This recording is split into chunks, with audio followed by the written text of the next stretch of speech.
السلام علیکم لسنرز، آج میں ریڈ کرنے جا رہی ہوں ناول جو سانس پہ گزری ہے کہ کس نمبر 6 جو کہ تحریر ہے افشاں افریدی کی۔ ناول شروع کرنے سے پہلے میری آپ سب سے ریکویسٹ ہے کہ پلیز چینل کو سبسکرائب کر دیجیے، ساتھ ہی بیل آئیکن کو بھی پریس کیجیے تاکہ ہر نئے آنے والے ناول کی اپڈیٹ آپ کو ملتی رہے۔ اس کے ساتھ ساتھ آپ لوگ پلیز ویڈیو کو لائک بھی کیجیے اور کمنٹ بھی ضرور کیا کریں۔ چلیے شروع کرتے ہیں۔ اتوار کے دن صبح 8 بجے جب اس نے ابا کے گھر کی بیل بجائی تو دل غم سے بوجھل ہو رہا تھا۔ سال بھر پہلے اس نے بہت سی دعاؤں کے ساتھ یہ دہلیز پار کی تھی۔ اماں اور سلویہ کی ساری نصیحتیں پلو سے باندھ کر نکلی تھی وہ اس گھر سے، مگر کبھی کبھی حالات ایسے ناموافق ہو جاتے ہیں کہ انسان کا سارا استدلال اور مستقبل کے لیے کی گئی تمام پیشن گوئیاں دری کی دری رہ جاتی ہیں۔ وہ جو سلویہ سے کہتی تھی کہ وہ اماں جیسی نہیں، وہ کسی کا ناروا سلوک برداشت نہیں کرے گی، وہ عباس کے ہاتھوں حد درجہ تذلیل سہ کر بھی لبوں پر مسکان سجائے رکھتی تھی، مگر کل شام وہ جیسے اپنا ضبط ہار بیٹھی تھی۔ السلام علیکم ابا۔ وعلیکم السلام۔ ارے مشی بیٹا تم؟ ابا اسے یوں اچانک دیکھ کر خوش ہونے کے ساتھ حیران بھی رہ گئے تھے۔ چلو اندر آؤ، انہوں نے اسے اندر آنے کا راستہ دیتے کہا، پھر گیٹ بند کر کے اس کی طرف پلٹ کر اسے غور سے دیکھا تو فکرمندی ان کے چہرے پر چھا گئی۔ وہ آج پہلی بار اکیلی میکے آئی تھی، عباس ساتھ نہیں تھا اس کے۔ انہوں نے دیکھا خلاف معمول وہ اس وقت گھر کے سادہ لباس میں ملبوس تھی، حالانکہ جب وہ میکے آتی تھی خوبصورت لباس اور ہلکی پھلکی زیبائی اس کی آسودہ حالی کا مظہر ہوتی تھی، لبوں پر کھلتی ہوئی مسکراہٹ اس کی خوشی کا اظہار ہوتی تھی، مگر اس وقت ستے ہوئے چہرے اور ضبط گریہ سے سرخ ہوتی آنکھیں جھکائے وہ ایک چھوٹی سی ٹرالی گھسیٹ کر گیٹ میں داخل ہو گئی تھی۔ اتنی صبح صبح کیسے آنا ہوا بیٹا؟ سب خیر ہے؟ سلیمان صاحب کے وجدان نے کوئی اشارہ دیا تھا، جیسے انہوں نے اس کا سر تھپکتے شفقت سے پوچھا تو جیسے سارے بند ٹوٹ گئے تھے۔ وہ بے اختیار ابا کے سینے پر سر ٹکا کر رو پڑی۔ میں آپ کے گھر واپس آ گئی ہوں ابا، وہ گھر چھوڑ دیا ہے میں نے۔ کیا آپ کے دل کی طرح ابھی بھی اس گھر میں میرے لیے جگہ ہے ابا؟ آنسو تسبیح کے دانوں کی طرح گر رہے تھے، اس کا ٹوٹا ہوا لہجہ اس کے غم کی داستان سنا رہا تھا۔ سلیمان صاحب نے اس کا چہرہ اونچا کر کے دیکھا تو اس کے سوجے ہوئے رخسار اور آستینوں سے جھانکتی کلائیوں پر بنے نیل ان کی عمیق نگاہوں سے محفوظ نہ رہ سکے۔ ڈر کی ایک شدید لہر تھی جو انہیں پچاڑتی چلی گئی۔ واپسی کا سفر میں نے انگاروں پر طے کیا ہے ابا، یہ تھپڑ میں نے اپنے چہرے پر نہیں اپنی روح پر کھایا ہے۔ اپنے ضبط کی آخری حد آزمانے کے بعد یہاں آئی ہوں میں، یقین کریں میں نے اس سے کہیں زیادہ اپنے دل پر سہا ہے۔ اپنے رخسار پر ہاتھ رکھتے اس نے سسکیاں لیتے کہا اور پھر دونوں ہاتھوں میں چہرہ چھپا کر رو پڑی۔ اوپر چلو بیٹا، سلیمان صاحب نے بھاری لہجے میں اسے پکارا اور شفقت سے اس کا سر تھپکا تو اس نے امید سے سر اٹھا کر ان کی طرف دیکھا۔ ان کے چہرے پر ناراضی کی بجائے دکھ اور ہمدردی تھی۔ مشقت کے جلتے دل پر جیسے ٹھنڈی پھوار برس پڑی۔ ستارہ کی باتوں سے جو فکرمندی اس کے ذہن پر چھا گئی تھی اسے ابا کے رویے نے مٹا دیا تھا۔ کم از کم اس کے ابا اسے غلط نہیں سمجھتے تھے، اس کے لیے یہی بہت تھا، مگر ان کے چہرے پر جو دکھ رقم ہوا وہ اس کے دل کو اور بھی کرب میں مبتلا کر گیا تھا۔ بہت خوب برخودار، تم سے ایک چٹان بھر کی لڑکی نہیں سنبھالی گئی، بس یہی سیکھا تم نے اپنے باپ اور بھائی کی زندگی سے، افسوس ہے تم پر۔ بختیار صاحب نے استہزائیہ لہجے میں اسے مخاطب کیا تو وہ پہلو بدل کر رہ گیا، مگر عذرا بیگم سے چپ نہ رہا گیا۔ یہ آپ کس طرح کی بات کر رہے ہیں بختیار صاحب؟ یہاں بیٹے کا گھر خراب ہو رہا ہے اور آپ اسے سمجھانے کی بجائے الٹا… تم خاموش رہو بے وقوف عورت، تمہیں بولنے کے لیے نہیں کہا میں نے۔ انہوں نے توہین آمیز لہجے میں عذرا بیگم کو ڈپٹ کر خشمناک نظروں سے گھورا۔ یہ سب تمہاری بلا وجہ کی طرفداری سے ہوا ہے، اس لڑکی کو تم نے ہی سر پر چڑھا رکھا تھا۔ وہ ان پر ہی الٹ پڑے تھے۔ عذرا بیگم لب میچ کر انہیں سنے گئیں۔ تم اور تمہاری اولاد کو ساری زندگی لوگوں کو ان کی جگہ پر رکھنا نہیں آیا۔ جب عباس نے اپنی بیوی کو کسی چیز نے منع کر دیا تھا تو تمہیں کیا ضرورت تھی ان کے معاملات میں بولنے کی؟ دیکھ لیا اپنی حماقت کا نتیجہ۔ بختیار صاحب کی توپوں کا رخ اب عذرا بیگم کی طرف ہو گیا۔ آپ عباس کی غلطی پر پردہ مت ڈالیے بختیار صاحب، اس کے درست رویے کی وجہ سے مشقت گھر چھوڑ کر چلی گئی۔ بیوی کی کردار کشی کرنا کوئی معمولی بات نہیں ہوتی۔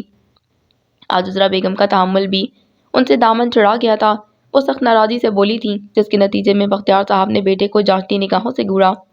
عورت پسلی کی ٹیڑھی ہڈی کی طرح ہوتی ہے برخودار، جسے سیدھا کرنے کی کوشش میں تم اسے توڑ بیٹھے ہو۔ بھویں سکیڑ کر کہتے وہ عباس کے چہرے کو ٹٹول رہے تھے، جس پر لکھی ندامت کی خفیف سی تحریر ان کی نگاہوں سے اوجھل نہ ہو سکی تھی۔ کل جو کچھ ہوا مجھے اس کا بالکل اندازہ نہیں تھا پاپا، میں مانتا ہوں کہ مجھ سے معاملہ مس ہینڈل ہوا، مگر مشقت کی ہٹ دھرمی بھی نظر انداز کرنے کے لائق نہیں ہے۔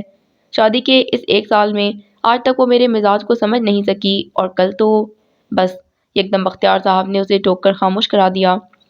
میں نے دنیا دیکھی ہے صاحبزادے، وہ لڑکی بیوقوف اور جذباتی ضرور ہے مگر کردار کی شفاف ہے۔ انہوں نے ایواز کو تیکھے پن سے مخاطب کیا۔ اپنے انتخاب پر ہر گیری انہیں برداشت نہیں تھی۔ جواباً ایواز نے گہری سانس بھر کر باپ کی طرف دیکھا۔ اس بات سے تو اسے بھی انکار نہیں تھا مگر کل غصے میں وہ اپنے آپے میں نہیں رہا تھا، جس کی وجہ سے اس کی زبان سے بہت کچھ نکل گیا اور اضطراری حالت میں اس کا ہاتھ تک اٹھ گیا تھا۔ آپ سلیمان بھائی کے گھر چلیں بختیار صاحب، ابھی سب کچھ نہیں بگڑا، معاملہ ابھی بھی سنبھالا جا سکتا ہے۔ عذرا ان کی بات پر بے اختیار بولی، ان کے لہجے میں امید اور درخواست تھی۔ ہرگز نہیں، کوئی ضرورت نہیں کسی کو اس کے پیچھے جانے کی، وہ جس طرح گئی ہے اسی طرح واپس آئے گی، 2 دن میکے میں رہنے دو اسے، خود بخود ہوش ٹھکانے آ جائیں گے صاحبزادی کے۔ گونجدار آواز میں انہوں نے فیصلہ سنا دیا۔ اور خبردار جو کسی نے سلیمان کے گھر سے آنے والی کوئی کال ریسیو کی، اب اس معاملے سے میں خود نپٹوں گا۔ انہوں نے عذرا بیگم کو تنبیہی نظروں سے دیکھ کر سخت انداز میں کہا۔ اور اگر ایسا نہ ہوا تو پھر؟ عذرا بیگم نے خوفزدہ انداز میں پوچھا۔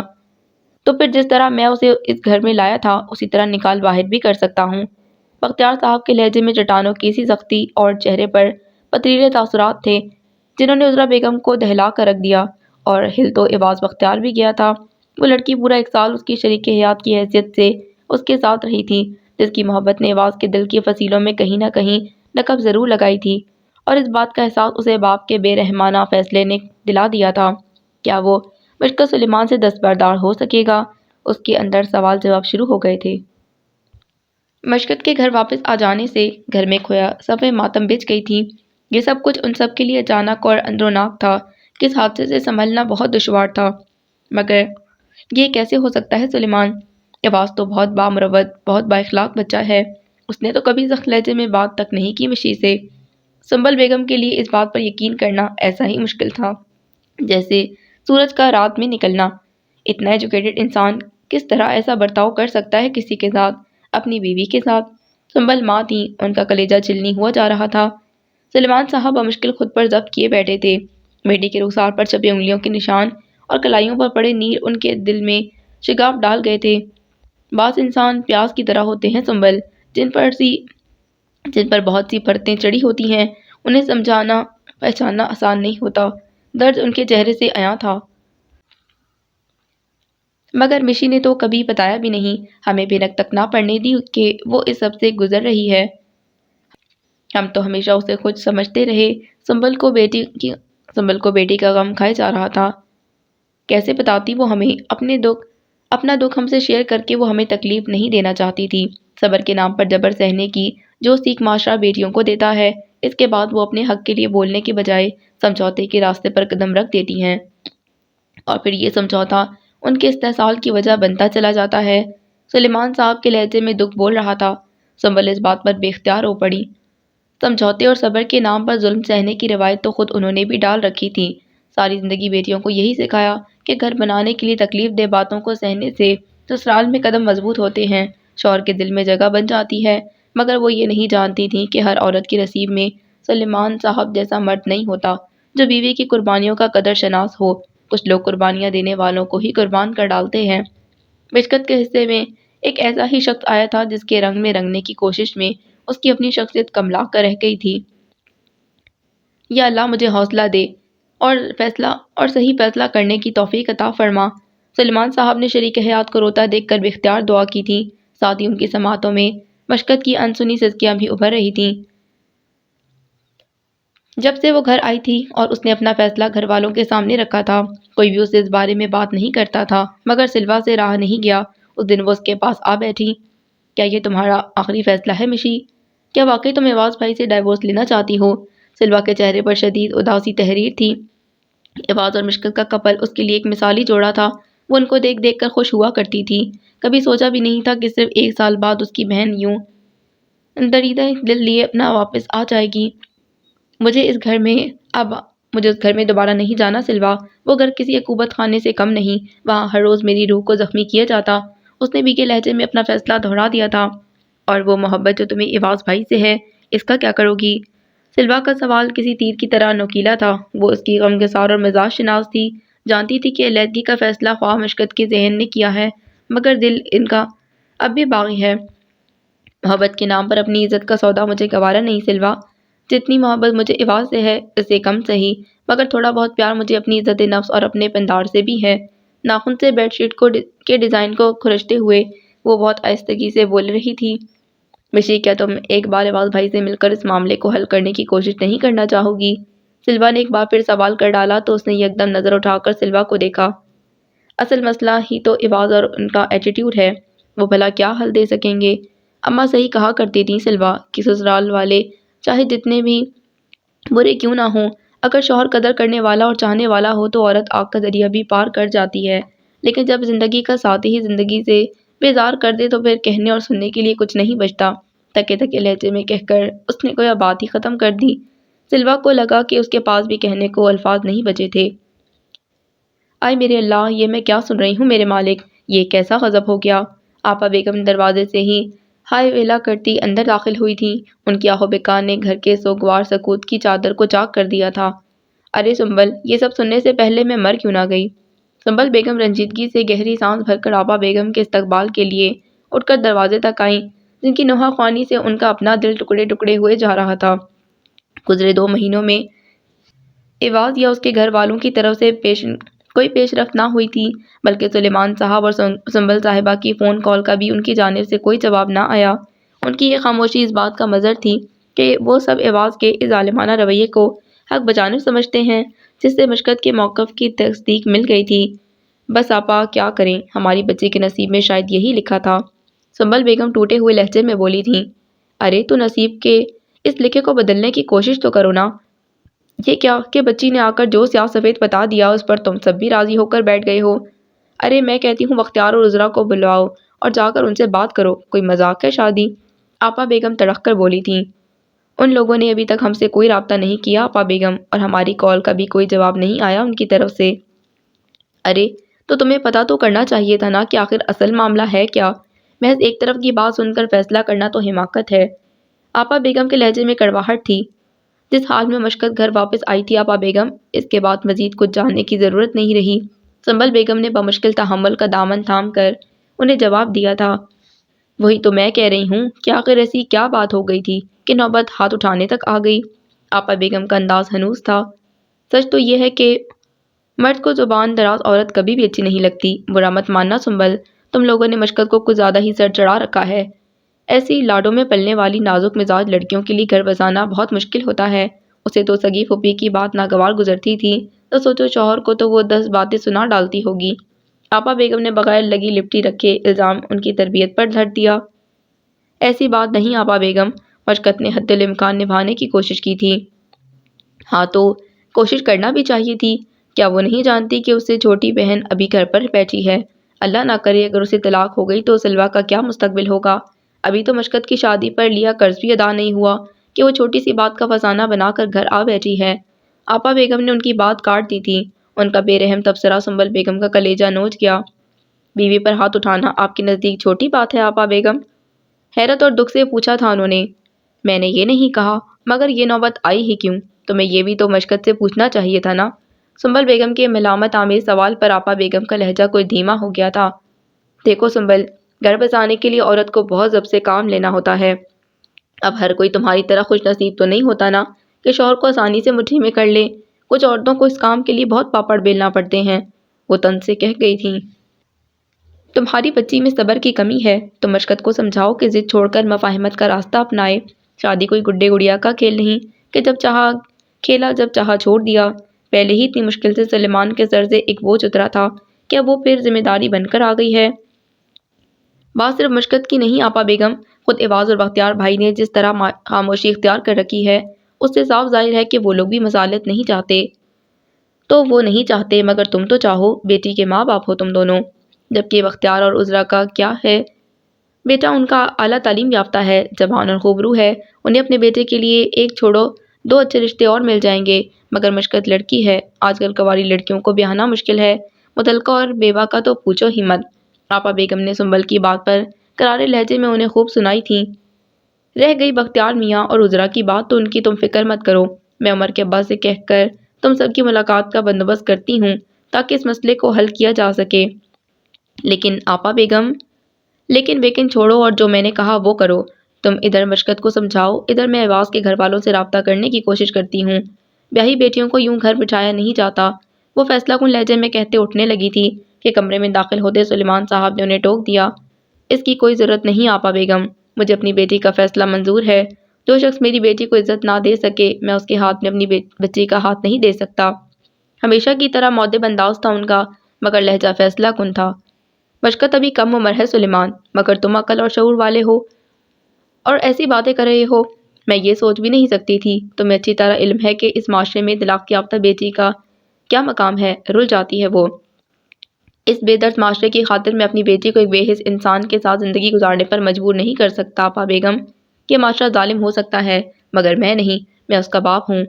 مگر سلیمان تم پلیز آپا بیگم، میں اس بارے میں مزید کوئی بات نہیں سننا چاہوں گا۔ مجھے امید ہے آپ مجھے بار بار انکار کرنے کی زحمت میں مبتلا نہیں کریں گی۔ ایک دم سپاٹ لہجے میں انہوں نے اپنا فیصلہ سنایا تو آپا بیگم ہکا بکا سی رہ گئیں۔ سنبل بیگم نے دیکھا کہ وہ سلیمان صاحب جو اپنی بہن کی ناانصافی پر مبنی باتیں بھی اکثر نظر انداز کر جایا کرتے تھے، آج اپنی بیٹی کے حق کے لیے اسی بہن کے سامنے ڈٹ گئے تھے۔ ان کا انداز ایسا بے لچک تھا کہ آپا بیگم کتنی ہی دیر حیرت سے انہیں دیکھتی رہ گئیں۔ انہیں احساس ہوا تھا کہ اس وقت ان کے سامنے کھڑا شخص وہ شوہر نہیں ہے جس کے سامنے وہ اس کی بیوی کی حق تلفی بڑے آرام سے کر لیا کرتی تھیں، بلکہ اس لمحے ان کے سامنے ایک ایسا باپ موجود تھا جس کے نزدیک اس کی بیٹی کی عزت نفس ہر شے سے زیادہ مقدم تھی۔ آخر ایسا کیوں ہوتا ہے بیٹا کہ ہم کسی کی قدر اس کے جانے کے بعد ہی کر پاتے ہیں، اس کے ساتھ رہتے نہیں؟ عذرا آواز کے کمرے میں داخل ہوئیں تو اسے سر شام اندھیرا کیے سر تکیے پر دھرے آنکھوں پر بازو رکھے لیٹا ہوا پایا۔ وہ جانتی تھیں کہ ایواز جاگ رہا ہے، اس لیے اس کے پاس بیٹھتے ہوئے بولی تو ایواز نے بازو ہٹاتے آنکھیں کھول دیں۔ ایسی کوئی بات نہیں ماما، وہ انگلیوں سے بال سنوارتا اٹھ بیٹھا تھا۔ کیا تم یہ جھوٹ خود سے بول سکتے ہو ایواز؟ ان کا سوال کسی تیر کی طرح سیدھا ہدف پر لگا تھا جا کر۔ میں کسی سے جھوٹ نہیں بول رہا ماما، آپ پلیز زیادہ پریشان نہ ہوں، میں ٹھیک ہوں۔ اس نے نظر چرا کر آہستگی سے کہا۔ کیسے پریشان نہ ہوں میں؟ وہ سونے میں تلے کے لائق لڑکی جاتے جاتے میرے گھر کی رونق کے ساتھ میرے بیٹے کی خوشی اور اس کی ہنسی بھی لے گئی۔ میرا فکر مند ہونا تو بنتا ہے بیٹا۔ عذرا نے نرمی اور محبت سے کہا تو وہ لب بھیج گیا۔ وہ کتنے ہی دنوں سے اسے پریشان دیکھ رہی تھیں۔ شروع کے 1-2 ہفتے تو وہ بھی باپ کے کہنے اور اپنی انا کے ذوم میں بہت پرسکون رہا، مگر دھیرے دھیرے احساس جرم نے اسے گھیرنا شروع کر دیا، جس میں بڑا ہاتھ عذرا کا تھا۔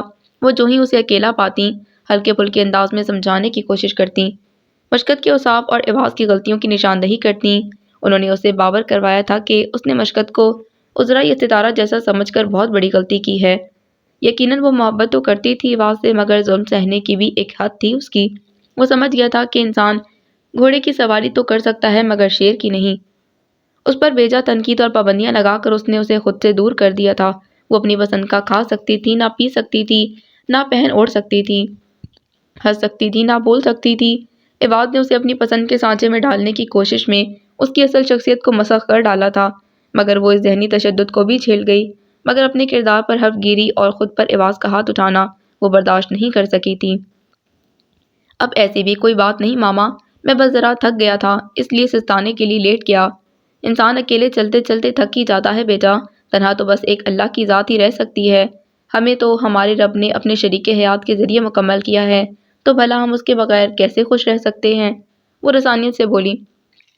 اپنی غلطی مان لینا بشیرت کی معراج ہے بیٹا، تم مشکت سے صلح کر لو، اسے اپنے برے رویے کی معافی مانگ لو، مجھے یقین ہے وہ تمہاری خطاؤں سے درگزر کرے گی۔ اس کا دل بہت بڑا ہے بیٹا، اور سب سے بڑی بات یہ کہ وہ تمہیں دل سے چاہتی ہے۔ میں نے اس کی آنکھوں میں تمہارے لیے ہمیشہ محبت دیکھی ہے۔ کیا خاک محبت ہے اسے مجھ سے؟ آپ نے سنا نہیں، وہ مجھ سے طلاق چاہتی ہے، اور اب تو پاپا کا بھی یہی فیصلہ ہے، وہ بددلی سے بولا تھا۔ اور تم کیا چاہتے ہو ایواز؟ تمہارا فیصلہ کیا ہے؟ انہوں نے برجستہ سوال پوچھا تو وہ ایک لمحے کے لیے لب بھیج گیا۔ واقعی میں کیا چاہتا ہوں؟ میرا کیا فیصلہ ہے؟ اس نے اپنے دل میں جھانکا تو وہاں ایک تصویر سجی دیکھ کر حیرت زدہ سا رہ گیا۔ وہ لڑکی جس سے اس نے باپ کی مطلق العنانی کی وجہ سے اپنایا تھا، جس کی شخصیت کو وہ دن رات تنقید کا نشانہ بنا کر لاشعوری طور پر خود کو اور خاص طور پر بختیار صاحب کو یہ باور کرواتا رہا تھا کہ وہ لڑکی اس کی بیوی بننے کے لائق نہیں، وہ نہ جانے کب نقب لگا کر اس کے دل کے گنبد بے در میں داخل ہو چکی تھی۔ شاید یہ سب کرتے وہ بھول گیا تھا کہ جھوٹی انا دماغ کو اپنے شکنجے میں جکڑ کر لاکھ فیصلے کروا لے، لیکن دل میں لیکن دل کے اپنے ہی راستے ہوتے ہیں۔ اس کا دل بھی مشکل سلیمان کی طرف جانے والی شاہراہ پر محو سفر تھا اور اسے روکنا خود ایواز بختیار کے بھی بس میں نہیں تھا۔ اتنا مت سوچو بیٹا ایواز، ذہن کی بجائے دل کی بات سنو۔ زیادہ سوچ انسان کی قوت فیصلہ کو کمزور کر دیتی ہے۔ عذرا بیگم نے اسے خود میں گم دیکھا تو ہلاوت سے کہہ کر متوجہ کیا۔ جواباً وہ کسی گہری سوچ سے نکل کر استہزائی انداز میں ہنس پڑا۔ عذرا بھونچکا سی رہ کر اسے دیکھنے لگی۔ قوت فیصلہ؟ اس گھر میں کبھی کسی نے اس لفظ کا مطلب بھی سمجھا ہے؟ یکدم وہ تیکھے لہجے میں ماں سے مخاطب ہوا تو عذرا پریشان سی ہو گئی۔ پہلے اس کی طنزیہ ہنسی اور اب اچانک تند لہجہ۔ یہاں سب غلام بستے ہیں۔ فیصلے کی قوت اور اس کا اختیار صرف اور صرف ایک فرد واحد کے پاس ہے اور وہ ہیں آپ کے بختیار صاحب۔ اس لیے خواہ دل ہو یا ذہن، کسی کی بات پر کان دھرنے کی مجھے ضرورت نہیں اور نہ آپ کو ہے۔ لہٰذا جو ہو رہا ہے اسے ہمیشہ کی طرح چپ چاپ تماشائی بنی دیکھتی رہیں۔ کیا فرق پڑتا ہے؟ ایواز کے روکھے لہجے میں کئی شکوے گونج رہے تھے۔ ایسی بات نہیں بیٹا، میں تمہارے گھر کی بربادی برداشت نہیں کر سکتی۔ عذرا اس کی بات پر تڑپ سی گئیں۔ اب کیوں نہیں برداشت کر سکتی آپ یہ سب؟ کیا ان در و دیوار نے پہلی بار یہ ہوتا دیکھا ہے؟ شاید گزرے سالوں میں اتنا کچھ سہ کر اور ستارہ بھابھی کے ساتھ یہ سب ہوتا دیکھ کر آپ ان مناظر کی عادی ہو چکی تھیں۔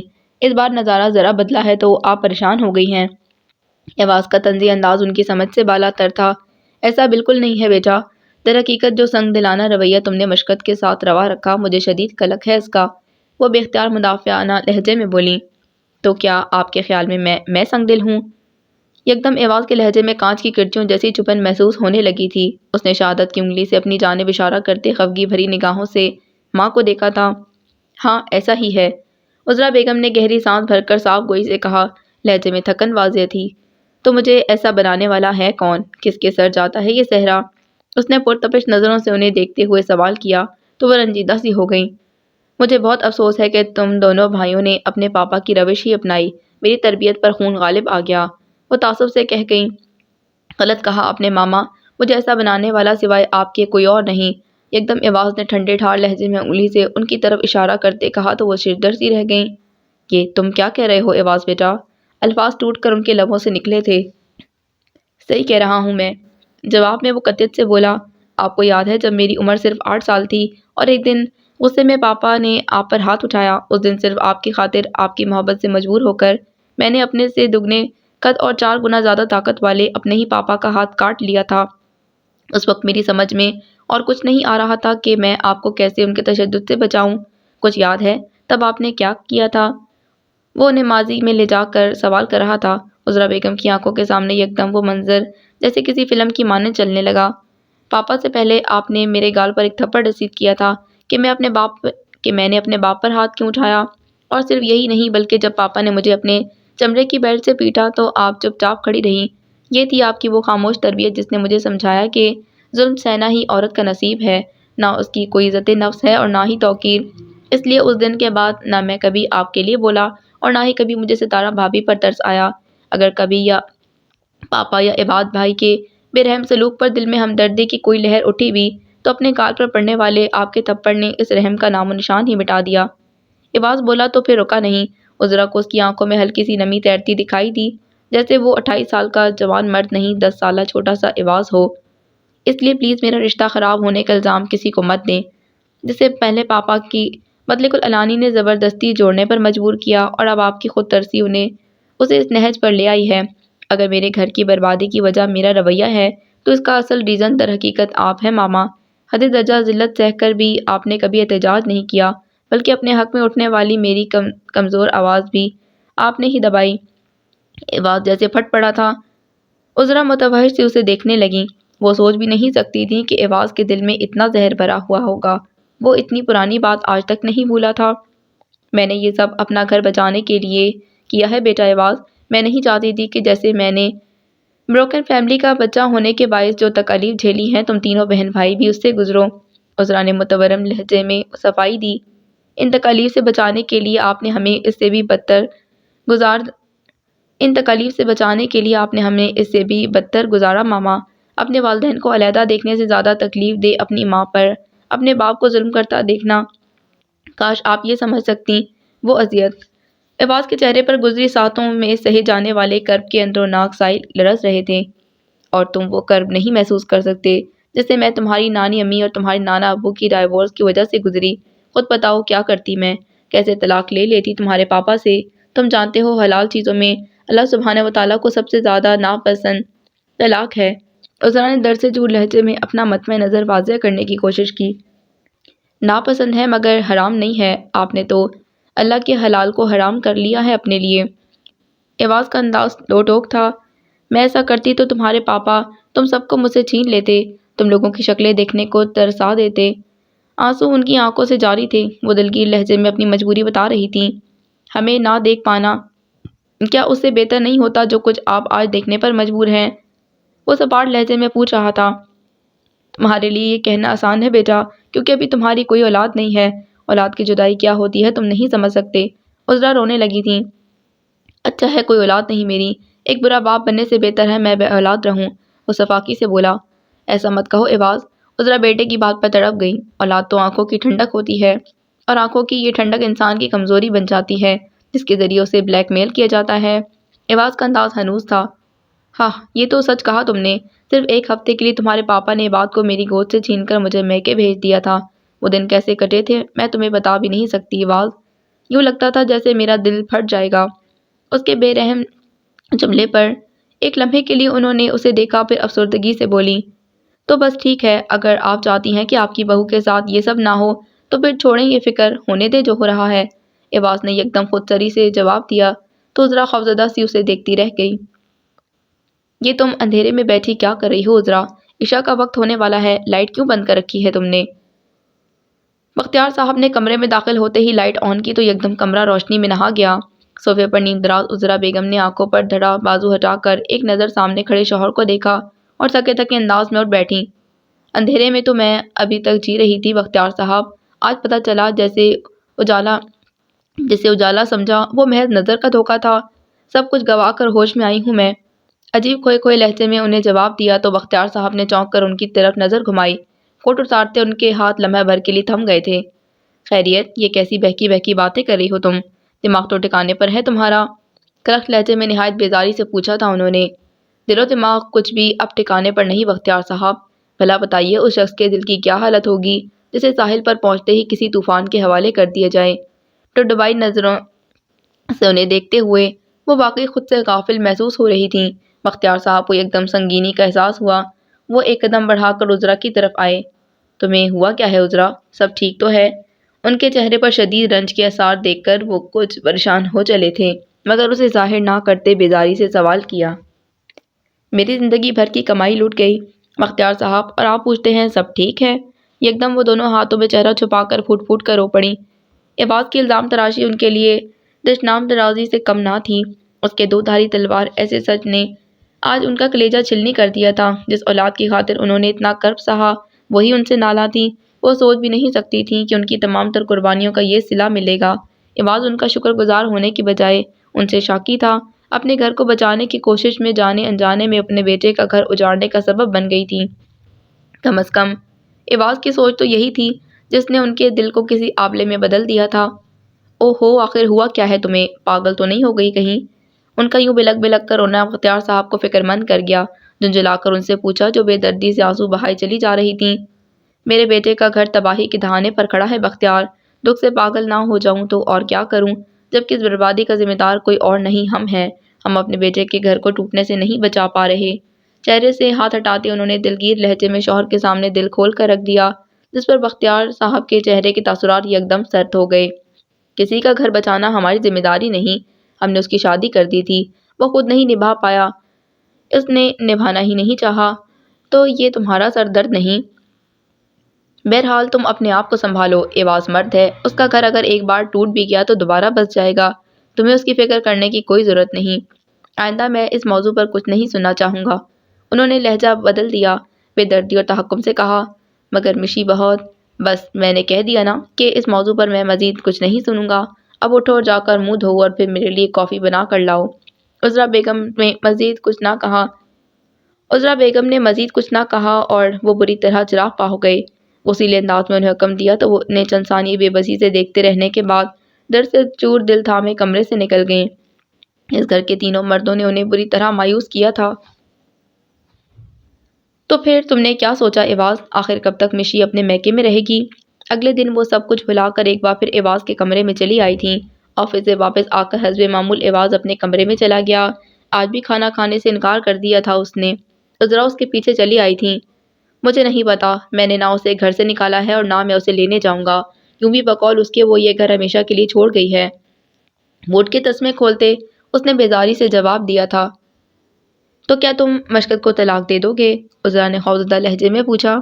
ہمارے فیوچر لارڈ پاپا کا حکم ہے یہ۔ وہ طنزیہ لہجے میں کہہ کر ایواز تمسخر سے ہنس دیا تھا، پھر یکدم سنجیدہ ہو کر ماں کی آنکھوں میں دیکھا۔ اور اگر میں نے ایسا نہ کیا تو مشکل خلا لے لے گی مجھ سے۔ ہونا تو دونوں صورتوں میں ایسا ہی ہے۔ اس کا انداز سپاٹ تھا۔ تو ایسا ہونے سے روک لو بیٹا ایواز، مت کرو وہ جو تمہارا دل نہیں مانتا۔ میرے خیال میں تمہیں مشکل سے ملنا چاہیے۔ اپنی ان ذہنی الجھنوں سے زندگی کو الجھنے مت دو، عذرا نے بے قراری سے کہا تھا۔ مجھے نہیں لگتا ماما کہ وہ میرے ساتھ پیچ اپ پر راضی ہوگی۔ ماں کے التجائیہ لہجے پر اس نے گہری سانس کھینچ کر بیزاری سے کہا تھا، جس پر عذرا نے اسے جھونک کر دیکھا۔ اس کے انداز سے تعصب جھلک رہا تھا، لہجے سے احساس جرم ہویدا تھا۔ ان کے دل کو یکدم خوشگمانی نے چھوا۔ اور اگر وہ راضی ہو گئی تو؟ خوشگمانی سے سوال کیا تھا۔ جواب میں ایواز انہیں خاموش نظروں سے دیکھتا رہا تو وہ افسردگی سے پوچھنے لگیں، ایک بات سچ سچ بتاؤ ایواز، کیا تم مشکت کو اپنی زندگی کا حصہ بنائے رکھنا چاہتے ہو؟ صرف میرے چاہنے نہ چاہنے سے کیا فرق پڑتا ہے ماما؟ وہ طنزی انداز میں ہنس کر پوچھ رہا تھا۔ اس سوال کا خیال آپ کو اس وقت کیوں نہ آیا جب پاپا نے میری شادی خالصتاً اپنی مرضی سے طے کی؟ جبراً رشتہ جوڑا کیا میرا؟ کٹ پتلی کی بھی بھلا کوئی مرضی ہوتی ہے؟ اب میں اسے اپنی زندگی کا حصہ بنائے رکھنا چاہوں یا نہیں، اس سے کیا فرق پڑتا ہے؟ فرق پڑتا ہے بیٹا، بہت فرق پڑتا ہے۔ اللہ نے مرد کے ہاتھ میں نکاح کی گرہ رکھی ہوئی ہے۔ تمہارے پاس پورا اختیار ہے، تو مشکت کو خود سے الگ مت کرو۔ تو کیا اسے اپنے ساتھ جبراً باندھے رکھوں جبکہ وہ گھر چھوڑ کر جا چکی ہے؟ وہ چلی گئی ہے تو تم اسے منا کر واپس لے آؤ، انہوں نے نرم لہجے میں کہا تو ایواز نے گہری نظر سے انہیں دیکھا۔ آپ کیا چاہتی ہیں؟ جیسے ایک جبر پاپا نے مجھ پر کیا تو اب دوسرا جبر میں مشکت پر کروں؟ وہ جا چکی ہے ماما اور اب واپس نہیں آئے گی، اس نے جھنجھلا کر ماں کو مخاطب کیا۔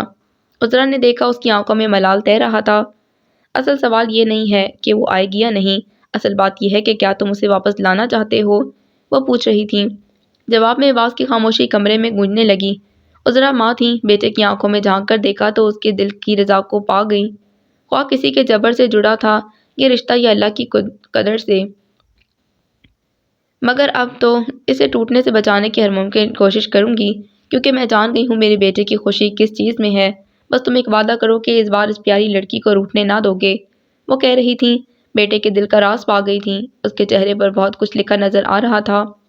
ہر انسان اپنی فطرت کا قیدی ہوتا ہے بیٹا، اور اس محبت کی حدت سے موم کی طرح پگھل کر مرد کے مطلوبہ سانچے میں ڈھل جاتی ہے، لیکن اگر اسے پگھلائے بغیر ڈھالنے کی کوشش کی جائے تو موم ریزہ ریزہ ہو جاتا ہے، ٹوٹ کر بکھر جاتا ہے۔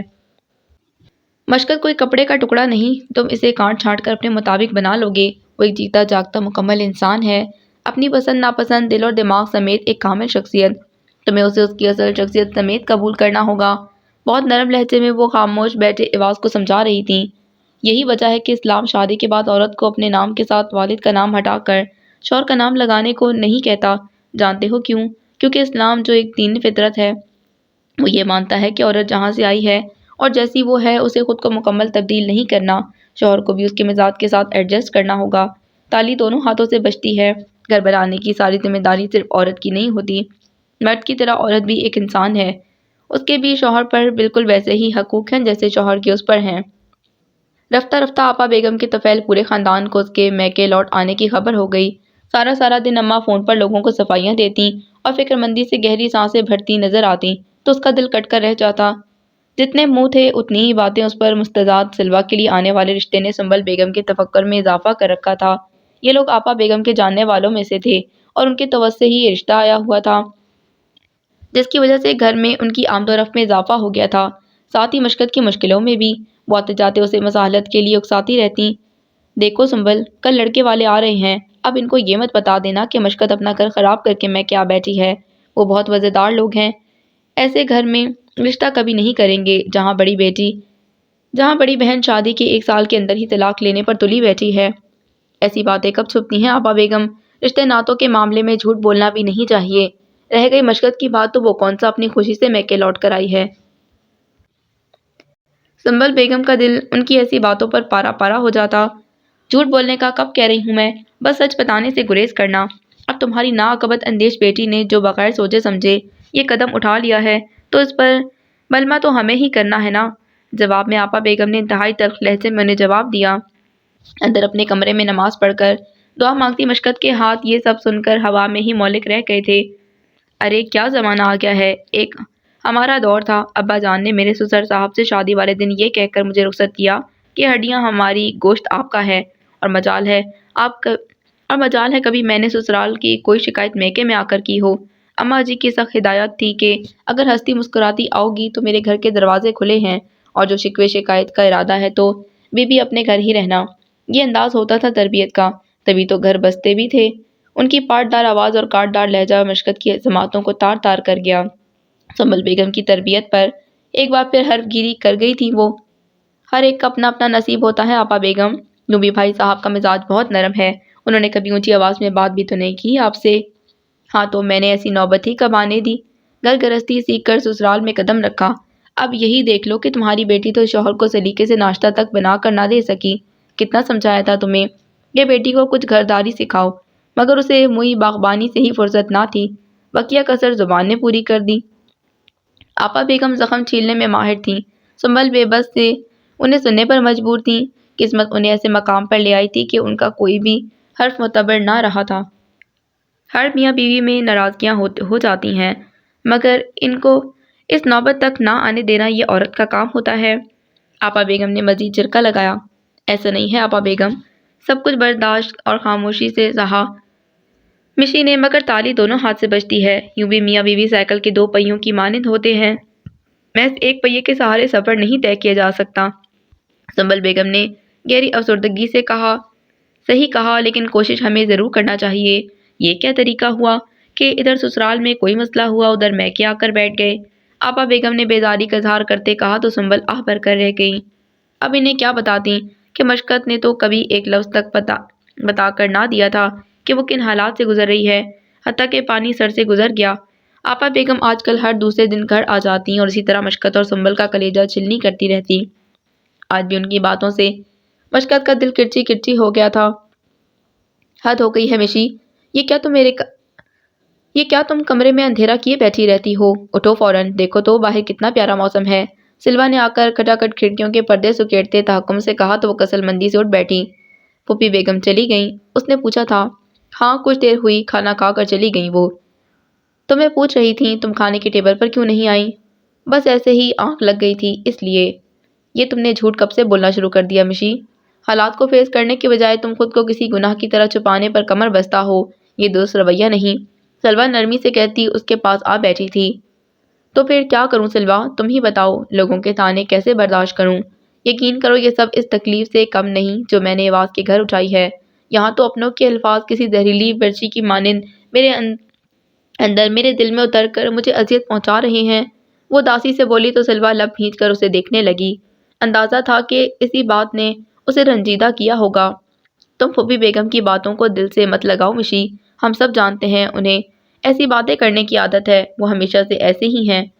سلوا دلداری سے کہتی اس کے پاس آ بیٹھی تھی۔ لوگ ایسی تکلیف دہ عادتیں کیوں پال لیتے ہیں جو دوسروں کا دل چیر کر رکھ دیتی ہیں؟ ٹرسٹ می سلوا، تمہارے مستقبل اور اماں ابا کو غم سے بچانے کی خاطر بہت کچھ برداشت کیا میں نے۔ میں جانتی تھی کہ میرا اٹھایا ہر قدم تمہاری منزل کا بھی تعین کرے گا، اس لیے پھونک پھونک کر چلی ہوں، لیکن میں کامیاب نہ ہو سکی۔ اپنی صفائی دیتے دیتے وہ یکدم رو پڑی تھیں، جس پر سلوا نے تڑپ کر اسے خود سے لگا لیا۔ بس کرو مشی، کیوں دوسروں کے کیے کی سزا خود کو دے رہی ہو؟ ہم سب جانتے ہیں کہ تم درد کے دریا کو پار کر کے ہی یہاں پہنچی ہو۔ رہ گئی بات میری، تو جو میرے نصیب میں اللہ نے لکھا ہے وہ مجھے مل جائے گا انشاءاللہ، لیکن میری خاطر تم اپنی زندگی برباد کرو اس کی اجازت میں تمہیں کبھی نہیں دوں گی۔ سلوا کے لہجے میں محبت کی حدت تھی جس نے اس کے ٹھنڈے پڑتے وجود کو کچھ حرارت بخشی تھی۔ دنیا کی پرواہ مت کرو، اسے تو بس ہنستے چہرے نظر آتے ہیں، مگر روتے دل کی صدا کسی تک بھی نہیں پہنچتی۔ جو سانس پہ گزرتی ہے وہ محض ساز ہی جانتا ہے۔ لوگوں کو تو صرف تار سے نکلی دھن سننے سے رغبت ہوتی ہے، مگر ہم اتنے بے حس نہیں کہ تم جیسی پیاری لڑکی کو اس سماج کے سنگ دل رواجوں کی بھینٹ چڑھا دیں۔ لہٰذا بہادر بنو اور لوگوں اور زندگی کا سامنا کرو۔ کچھ آئی سمجھ میں؟ اس کا بجھا بجھا چہرہ اونچا کرتے وہ بولی تو مشکت کے بہتے آنسو میں روانی آ گئی۔ اس کا ایک ایک اشک طلبہ کے دل پر گر رہا تھا، مگر وائے بے بسی کہ وہ کچھ کر نہیں سکتی تھی، بس نرمی سے اس کا کندھا تھپکتی رہی، یہاں تک کہ وہ خود ہی چپ ہو گئی۔ ہو گئے سب تیار یا ابھی کچھ دیر اور لگنی ہے؟ میں نے کہا بھی تھا کہ بھائی صاحب کی تاکید کے مطابق ہمیں وقت پر پہنچنا ہے۔ بختیار صاحب نے کلائی پر گھڑی باندھتے ہوئے کمرے سے برآمد ہوتے ہی بآواز بلند پوچھا تھا۔ آج ان کے بھتیجے کے بیٹے کی تقریب عقیقے میں سب مدعو تھے، وہ صبح ہی حکم سنا گئے تھے کہ ان کی واپسی پر سب تیار ملیں۔ سب تیار ہیں، بس ستارہ سنی کو شوز پہنا کر آ رہی ہے، عذرا بیگم نے انہیں اطمینان دلانے کی خاطر دھیمے لہجے میں بتایا۔ آج کل وہ بہت اداس رہنے لگی تھیں، عوض کو ان کے چہرے پر لکھی دکھ کی تحریر کبھی کبھی نادم سا کر دیتی۔ اس کا زہر آلود سچ اس کی ماں کے وجود کو نیلا کر گیا تھا۔ سامیہ کہاں ہے؟ وہ ستارہ کے کمرے میں ہے، عباد بھی آپ کے ساتھ ہی واپس آیا ہے، اس کی شرٹ استری کر رہی ہے۔ انہوں نے بیٹی کی مصروفیت بتائی تو بختیار صاحب کی بھویں تن گئیں۔ یہ کون سا وقت ہے شرٹ استری کروانے کا؟ ستارہ نے پہلے سے عباد کے کپڑے ریڈی کر کے کیوں نہیں رکھے تھے؟ تمہاری کسی بہو کو گھر سنبھالنے کا کوئی سینس نہیں عذرا بیگم، ترش لہجے میں کہہ کر یہ قصور بھی ان کے کھاتے میں ڈال دیا تھا بختیار صاحب نے۔ ایسی بات نہیں، ستارہ نے تو کپڑے تیار کر رکھے تھے، مگر عباد نے آ کر دوسری شرٹ نکال دی، عذرا بیگم نے تحمل سے بتایا۔ مزاج شناسی بیوی نہ ہو تو یہی مسئلے ہوتے ہیں۔ ستارہ کو آج تک سمجھ نہیں آیا کہ شوہر کی پسند ناپسند کیا ہے۔ ان کی توپوں کا رخ ایک بار پھر ستارہ کی طرف مڑ گیا تھا۔ جواب میں عذرا خاموشی اختیار کر گئی تھیں، جانتی تھیں کہ ان سے مزید کچھ کہنا سب کی شامت لانے کے مترادف ہے۔ بہرحال یہ ایواز کہاں غائب ہے؟ اچانک انہیں ایواز کا خیال آیا تو نظریں اس کی تلاش میں دوڑاتے ہوئے استفسار کیا۔ اپنے کمرے میں ہے۔ کیوں؟ کیا ساتھ نہیں جانا اسے؟ وہ برہمی سے پوچھنے لگے۔ نہیں، وہ نہیں جانا چاہ رہا، انفیکٹ ہر کوئی اس سے مشقت کے بارے میں پوچھے گا، شاید اس لیے اوائڈ کر رہا ہے وہ، عذرا بیگم نے آہستگی سے جواب دیا۔ تو اس میں کیا مسئلہ ہے؟ عباد سے کہہ دو کہ مشقت کی بیماری کا بہانہ کر دے سب سے۔ ان کی بھویں تن گئی تھیں۔ پھر تو اصولاً تیمارداری کے لیے عباد کو بھی گھر پر ہی رکنا چاہیے، ورنہ لوگ کیا کہیں گے کہ اتنے چاہ سے بیاہ کر لائی بہو کو ہم سب گھر پر اکیلا چھوڑ گئے ہیں۔ جواباً عذرا بیگم نے کچھ ایسے چپتے لہجے میں جواب دیا کہ بختیار صاحب کے چہرے پر ناگواری کے رنگ پھیل گئے۔ کیا مطلب ہے اس بات کا؟ تم کہنا کیا چاہتی ہو؟ انہوں نے کڑے تیوروں سمیت اس کی طرف دیکھا تو عذرا بیگم نے گہری سانس اندر کھینچی۔ بس یہ کہ اس طرح عوض کے اکیلے جانے آنے سے خاندان میں جہمیں گوئیاں شروع ہو جائیں گی۔ انہوں نے ایک عالم میں بیزاری میں گفتگو سمیٹنے کی کوشش کی تو بختیار صاحب کا مزاج مزید برہم ہو گیا۔ تو ہو جانے دو شروع، جو کل بات کھلنی ہے اس کے بارے میں آج پتہ چل جانے دو، کیا حرج ہے؟ یوں بھی میں اس چیپٹر کو بند کر دینا چاہتا ہوں، ایک آدھ دن میں اپنے وکیل سے کہہ کر ڈائیورس کے پیپر بننے کے لیے دے رہا ہوں میں، بیوی کو انتہائی سخت لہجے میں جواب دے کر انہوں نے نیا دھماکہ کر دیا تھا۔ بختیار صاحب، یہ آپ کیا کہہ رہے ہیں؟ عذرا بیگم ان کے فیصلہ کن انداز پر پریشان ہو گئی تھیں۔ پچھلے 8 ہفتوں سے انہوں نے اس معاملے میں چپ سادھ رکھی تھی، ساتھ ہی دوسروں کو بھی اس بارے میں بات کرنے سے منع کیا ہوا تھا، اور آج جب بولے تو معاملہ ختم کرنے کی بات کی۔ گزرے دنوں میں جتنی بار بھی سلیمان صاحب نے رابطہ کرنے کی کوشش کی، بختیار صاحب کی طرف سے انہیں مایوسی کا ہی سامنا کرنا پڑا، لیکن وہ اس حتمی فیصلے تک پہنچ چکے تھے، عذرا اس سے انجان تھیں۔ وہی کہہ رہا ہوں جو تمہیں سنائی دے رہا ہے۔